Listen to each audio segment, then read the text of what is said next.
You're good.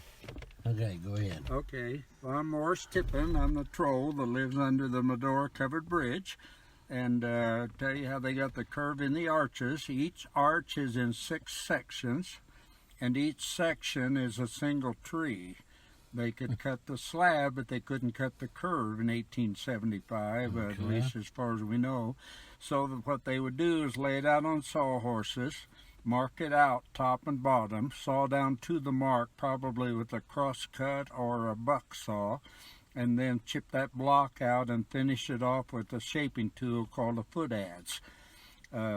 Dan Carpenter, who did the rehab on the bridge from Park County, did the same thing on a couple of replacement sections he did. He just used a chainsaw.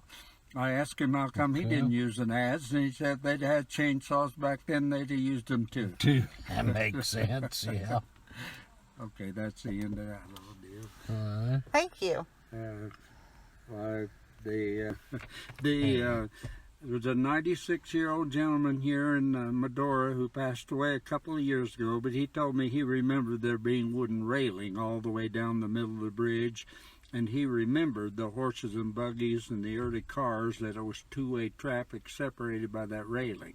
And then he said in the late 20s or early 30s, they replaced the flooring, but they didn't put the railing back down, and he thought it was because the cars were getting too wide. And from then on, it was one-way traffic. I thought that was just fascinating, thinking about the... That was, thinking about it, yeah, and with the middle rail. Oh, be darned. Oh, great. Now, there was one, where did we see the one bridge at? It had the